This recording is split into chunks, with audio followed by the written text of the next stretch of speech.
Pada 14 Agustus 1945, Sultan Syahrir mendengar siaran radio luar negeri bahwa Jepang menyerah kepada sekutu. Ia segera menyampaikan kabar ini kepada Sukarni. Para pemuda pun segera berkumpul di rumah Sukarni untuk merencanakan tindakan.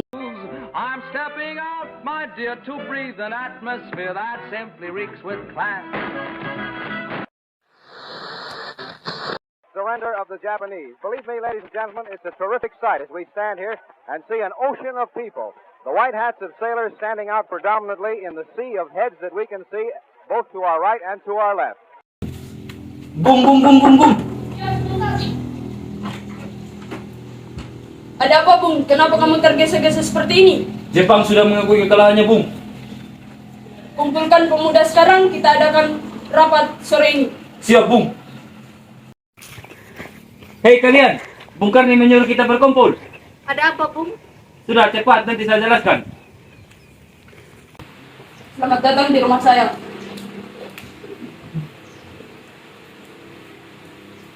Selamat malam, Bung. Selamat malam. Silakan duduk. Ya, baik saudara-saudaraku, berkumpullah kita di sini karena Jepang sudah mengakui kekalahannya. Karena itulah kesempatan kita untuk memproklamasikan kemerdekaan ini. Tapi bagaimana dengan Bung Karno? Apakah dia setuju untuk memproklamasikan kemerdekaan dengan tergesa-gesa seperti ini? Kalau begitu, kita harus mendesak Bung Karno malam ini juga. 15 Agustus malam, Wikana dan Darwis mendatangi kediaman Soekarno di Jalan Pegangsaan Timur. Mereka mendesak agar proklamasi segera dilakukan tanpa menunggu Jepang atau PPKI. Namun Soekarno tetap menolak dan memilih menunggu hasil sidang PPKI. Bung Karno, Jepang sudah menyerah. Ini saatnya.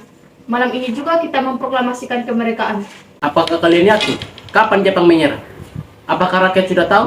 Radio-radio di luar negeri sudah mengabarkan bahwa Jepang kalah total. Kalau kita tidak bertindak cepat, kita akan kehilangan momen.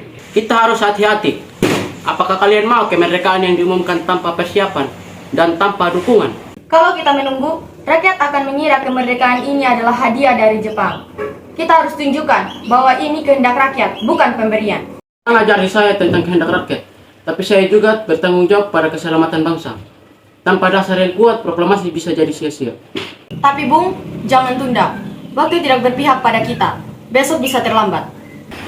Tidak malam ini, saya dan Bung Hatta akan bicarakan ini dengan PPKI besok. Kita lakukan dengan cara yang benar. Kita harus lakukan sesuatu. Penolakan dari Soekarno membuat para pemuda mengambil tindakan berani.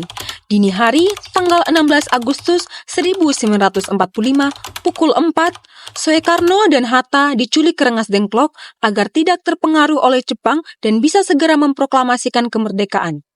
Kalau kita tunggu, semuanya terlambat. Dia terlalu percaya PPKI. Kita harus ambil tindakan. Kita butuh tempat aman jauh dari Jepang. Kita culik bukan untuk melawan, tapi untuk menjadikan. Setuju, malam ini kita jemput Bung Karno dan Bung Hatta. Siapa? Ada apa kalian malam-malam datang ke sini? Bung, kamu harus ikut kami ke Rengas Dengklok. Emangnya ada apa di sana? Kamu harus ikut kami, ini mendesak. Buat apa di sana? Ada apa nih? Kenapa ramai begini? Anda harus ikut kami ke Rengas Dengklok. Mengapa saya harus mengikuti kalian ke Rengas Dengklok? Siapa kalian? Jangan banyak tanya, ikuti kami. Di Rengas Dengklok, perdebatan dan tekanan terjadi. Namun kemudian, Ahmad Soebarjo datang dan memberikan jaminan proklamasi akan dilakukan keesokan harinya, 17 Agustus tanpa campur tangan Jepang. Siapa itu? Ini saya, Ahmad Soebarjo. Silakan duduk. Terima kasih, Bung. Ada apa lagi, Pak Subarjo? Kalau Anda datang hanya untuk membujuk kami agar kami sabar, kami tidak punya waktu.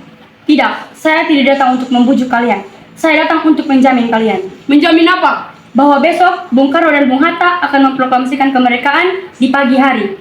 Kami terlalu sering mendengar janji. Apakah Anda yakin?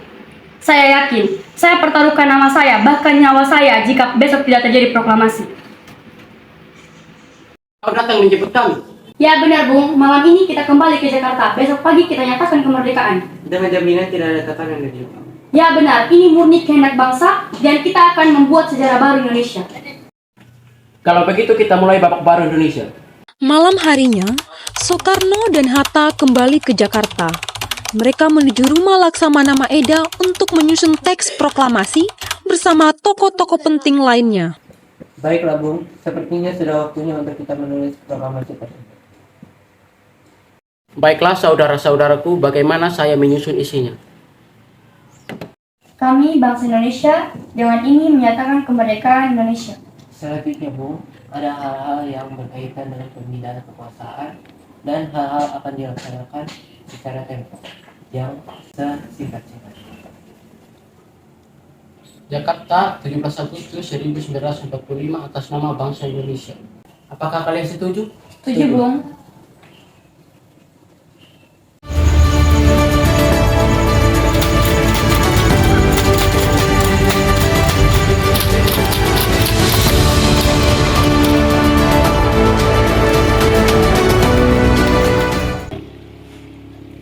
Ada apa suamiku?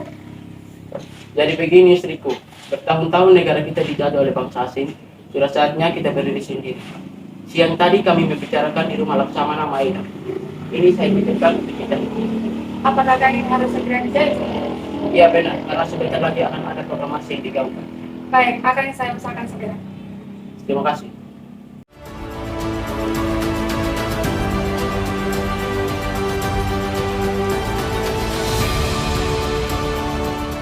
17 Agustus 1945 pagi di kediaman Soekarno, Jalan Pegangsaan Timur, nomor 56 Jakarta, teks proklamasi dibacakan di hadapan rakyat.